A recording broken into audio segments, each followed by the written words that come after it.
સ્વાગત છે આપનું રંગતમાં। હું સિદ્ધિ કમાણી રોજ તમને અવનવી વાનગીઓ બનાવતા શીખવું છું। જો તમને મારી વાનગી પસંદ આવતી હોય તો તમે મારી ચેનલને સબસ્ક્રાઇબ કરો, મારા વિડીયોને લાઈક કરો અને તમારા ફ્રેન્ડ સર્કલમાં મારા વિડીયો શેર કરો। તો આજે આપણે તંદૂર વગર તંદૂરી નાન બનાવતા શીખીશું। તો ચાલો આજે આપણે બનાવવાનું શરૂ કરીએ। એકદમ આસાનીથી બની જતી તંદૂરી નાન। નાન બનાવવા માટેના ઇન્ગ્રેડિયન્ટ્સ આપણે જોઈ લઈએ। મેં એક મોટી વાટકી મેંદો લીધો છે અને એની સામે મેં 3/4 વાટકી એટલે પોણી વાટકી ઘઉંનો લોટ લીધો છે, જે આપણે રોટીનો લોટ હોય છે તે। 1 ચમચી ખાંડ મોટી, અડધી ચમચી સોડા લીધા છે, જે આપણે ભજીયામાં અને બધામાં વાપરીએ છીએ તે, અને 1 ચમચી નમક, 1 મોટી ચમચી કાળા તલ, 2 ચમચી દહીં અને 2 થી 3 ચમચી તેલ લીધું છે। અને આપણે જરૂર મુજબ પાણી લેવાનું છે, જે ગરમ કરીને લેવાનું છે। તો હવે આપણે લોટ બાંધશું ત્યારે ગરમ કરી લેશું। તો ચાલો આપણે બનાવવાનું શરૂ કરીએ। નાન બનાવવા માટે એક કાથરોટ લીધી છે મેં। હવે એની અંદર ઘઉંનો લોટ એડ કરી છું। એ 3/4 વાટકી છે તે હું એડ કરીશ।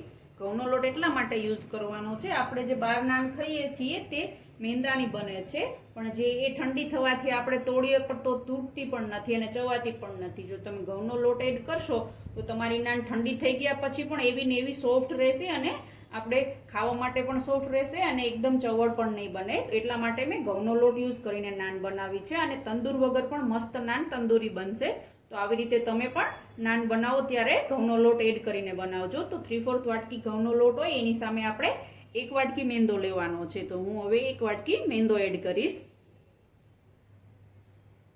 હવે બધું બંને લોટને મિક્સ કરી લેવાના છે। આવી રીતે મિક્સ કરી હાથ વડે અને વચ્ચે આવી રીતે આપણે એક ખાડા જેવું બનાવી આવી રીતે વચ્ચે કરી ને હવે એની અંદર આપણે બધા ઇન્ગ્રેડિયન્ટ્સ મિક્સ કરી અને પછી લોટ બાંધવાનો છે। તો હવે સૌપ્રથમ આપણે એની અંદર 2 ચમચી તેલ એડ કરીશું। તેલ એડ થાય પછી એની અંદર નમક એડ કરીશું। સ્વાદ મુજબ નમક એડ કરવાનું છે અને ખાંડ એડ કરીશું। હવે 2 ચમચી દહીં એડ કરીશું। દહીંથી લોટ બાંધવાથી એકદમ સોફ્ટ બને છે, એટલા માટે આપણે દહીં એડ કરવાનું છે। અને હવે સોડા એડ કરીશું, જે ખાવાના સોડા આવે છે તે એડ કરીશું। અને બધી સામગ્રીને જે વચ્ચે આપણે ખાડાની અંદર મિક્સ કરી છે તે બધી સામગ્રીને આવી રીતે ચમચી વડે મિક્સ કરી લેવાની છે અને પછી વ્યવસ્થિત લોટની અંદર મિક્સ કરવાની છે। તો આપણી બધી સામગ્રી મિક્સ થઈ ગઈ છે અને મસ્ત ફૂલીને તમે જોઈ શકો છો મસ્ત ફૂલી ગઈ છે। તો હવે આપણે લોટની અંદર એને મિક્સ કરી લઈએ। પ્રોપર રીતે મિક્સ થઈ જાય પછી આપણે એને સહેજ ગરમ પાણી કરી થોડું મીડિયમ અને પછી આપણે લોટ બાંધી લેવાનો છે। તો આ બધું મિક્સ થાય ત્યાં સુધી પ્રોપર રીતે મિક્સ કરી અને પછી આપણે ગરમ પાણી વડે લોટ બાંધીશું। તો હવે બધું મિક્સ થઈ જાય પછી લોટ બાંધી લઈએ। મેં ગરમ પાણી કરીને લઈ લીધું છે। તો હવે આપણે લોટ બાંધી લઈએ। લોટ સહેજ કઠણ બાંધવાનો છે, કારણ કે આપણે એને રેસ્ટ આપી અને પછી બનાવવાનો છે।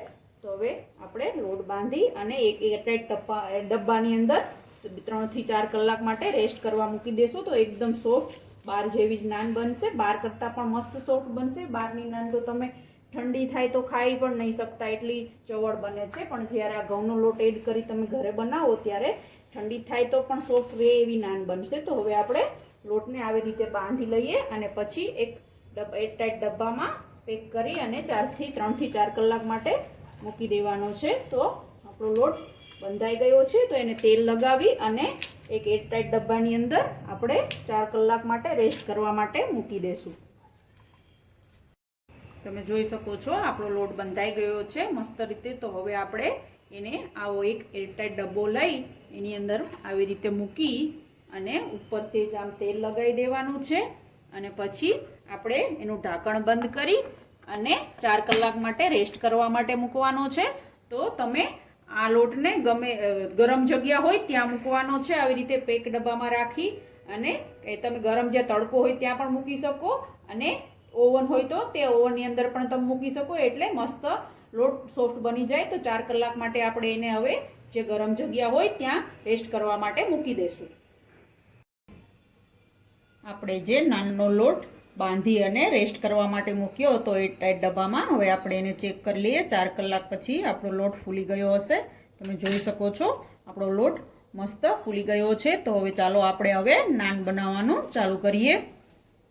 તમે જોઈ શકો છો મેં લોટ કાથરોટમાં કાઢ્યો છે. હવે આપણે એને સહેજ મસળી લેશું. મસળી અને પછી આપણે આના લુવા બનાવી લેશું અને પછી નાન વણશું. તો આપણો લોટ વ્યવસ્થિત મસળાઈ જાય પછી આપણે આવી રીતે એના મોટા સેજ લુવા બનાવવાના છે. એટલે નાનને સેજ આપણે જાડી બનાવવાની છે. તો આવી રીતે આપણે બધા જ લુવા બનાવી લઈએ.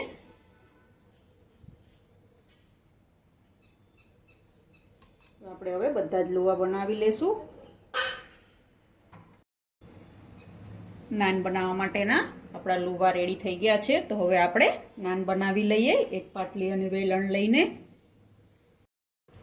હવે આપણે ગેસની ફ્લેમ મેં ચાલુ કરી છે. તો હવે આપણે એની ઉપર તવી ગરમ કરવા મૂકી દઈએ. તવી ગરમ થાય ત્યાં સુધીમાં આપણે નાન બનાવી લઈએ. એટલે આપણે પહેલાં નાન બનાવીએ પહેલાં તવી ગરમ કરવા માટે રાખી દઈશું ને હવે આપણે નાન બનાવીશું.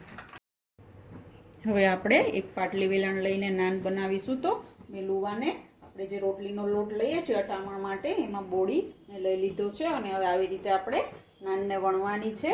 તો આપણે નાનને લંબગોળ ઓવેલ શેપમાં બનાવવાની છે આવી રીતે. તો આપણે અને સેજ નાન સેજ જાડી રાખીને બનાવશું તો નાન એકદમ સોફ્ટ બનશે. તો આવી રીતે આપણે નાનને વણી લઈએ અને વણાઈ પછી આપણે એની ઉપર પાણી અને કાળા તલ લગાવી અને પછી શેકવાની છે. તો આવી રીતે આપણે હવે નાનને વણી લઈએ. નાન વણતા થોડી વાર લાગી કારણ કે આપણે મેંદાનો લોટ ઉપયોગ કર્યો હોય એટલે નાન જલ્દી વણાય નહીં. એટલા માટે આપણે હવે આવી રીતે ઓવેલ શેપમાં નાન બનાવી અને પછી આપણે શેકી લેશું. તમે જોઈ શકો છો નાનને આવી રીતે લાંબી વણવાની છે જેથી આપણી બાર જેવી જ નાન બને. તો આવી રીતે આપણે નાનને વણી લેશું. તમે જોઈ શકો છો લાંબી અને સેજ જાડી રાખવાની. એકદમ પતલી નાન બનાવવાની નથી. જો તમે પતલી નાન બનાવશો તો એ ચવડ થઈ જશે. એટલા માટે આપણે મીડિયમ નાન બનાવવાની છે. થિકનેસ બહુ વધારે થિકનેસ પણ નહીં અને એકદમ પતલી પણ નહીં, મીડિયમ સાઇઝની રાખી અને નાન બનાવવાની. તમે જોઈ શકો છો આપણી નાન વણાઈ ગઈ છે. તો હવે આપણે એની ઉપર તલ લગાવી અને ધીમેથી આપણે વેલણ મારી દેશું જેથી અંદર તલ ચીપકી જાય. તો આપણે હવે આવી રીતે તલ લગાવી અને આમ વેલણ ઉપર ફેરવી દેવાનું છે અને પછી હવે આપણે નાનને પલટાવી અને બ્રશ વડે પાણી લગાવી દેશું ફરતી બધે. એટલે નાન ચીપકેલી રહે અને વ્યવસ્થિત પાકી જાય. લોઢીમાં આપણે જે ગેસ ઉપર પકવીએ ત્યારે તો આવી રીતે પાણી લગાવી અને પછી આપણે લોઢીમાં એને શેકવા માટે રાખીશું.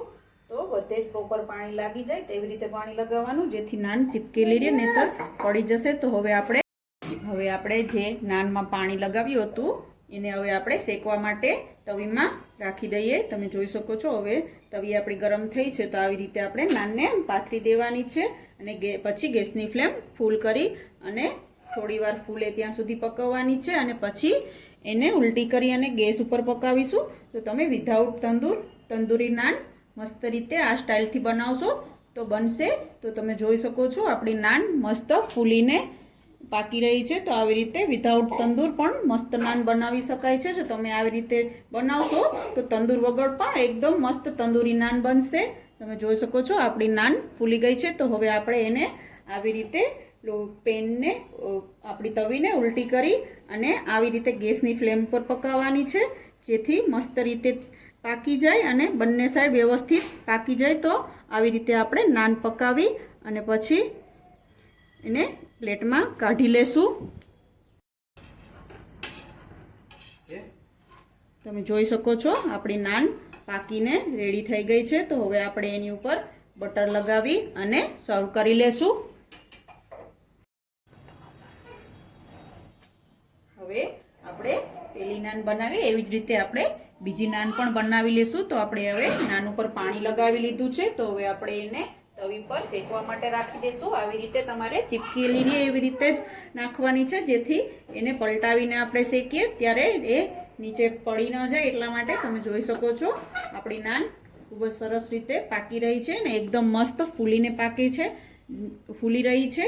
જો તમને મારી આ રેસીપી ગમી હોય તો તમે મારી ચેનલને સબસ્ક્રાઈબ કરો, મારા વિડીયોને લાઈક કરો અને તમારા ફ્રેન્ડ સર્કલમાં મારા વિડીયો જરૂરથી શેર કરો. અને તમે પણ આ રેસીપી ઘરે ટ્રાય કરો અને તમને કેવી લાગી અને તમારી રેસીપી કેવી બની તે મને કમેન્ટ બોક્સમાં જરૂરથી જણાવો. તો તમે જોઈ શકો છો આપણી નાન ફૂલી ગઈ અને એક સાઈડ પાકી ગઈ છે. તો હવે આપણે એને તવીને પલટાવી અને ગેસ ઉપર પકવવા માટે રાખીશું. તો આવી રીતે આપણે હવે બધી જ નાન તૈયાર કરી અને બટર લગાવી અને સર્વ કરવા માટે લઈ લેશું. તમે જોઈ શકો છો આપણી નાન પાકીને રેડી થઈ ગઈ છે. તો હવે આપણે આવી રીતે એની ઉપર બટર અથવા ઘી તમે કોઈ પણ જે તમને વધારે પસંદ હોય તે લગાવી શકો છો. હું અત્યારે અહીંયા બટર લગાવું છું. તો આવી રીતે આપણે બટર લગાવી અને નાનને પંજાબી સબ્જી જોડે સર્વ કરી અને ખાવાથી ખૂબ જ ટેસ્ટી લાગે છે. તો આપણી નાન રેડી થઈ ગઈ છે. તો હવે એને આપણે પ્લેટમાં કાઢી લેશું અને પંજાબી સબ્જી જોડે સર્વ કરી લેશું. બનાવવા માટે તંદૂરની જરૂર નથી, તંદૂર વગર પણ ખૂબ જ મસ્ત નાન બને છે. તો આજે આપણે તંદૂર વગર પણ તંદૂરી નાન બનાવી છે, જે બનાવવી ખૂબ જ આસાન છે અને ખાવામાં ખૂબ જ ટેસ્ટી અને સોફ્ટ બને છે. આજની રેસીપી તમને કેવી લાગી અને તમે એ રેસીપી ઘરે ટ્રાય કરો અને તમને ટેસ્ટમાં કેવી લાગી તે મને કમેન્ટમાં જણાવો. જો તમને આ રેસીપી ગમી હોય તો તમે મારી ચેનલને સબસ્ક્રાઈબ કરો, મારા વિડીયોને લાઈક કરો અને તમારા ફ્રેન્ડ સર્કલમાં મારા વિડીયો જરૂરથી શેર કરો. તો રોજ આવી અવનવી વાનગીઓ જોવા માટે જોતા રહો રંગત, ખાણીપીણીના શોખીન ગુજરાતીઓની. Thanks for watching.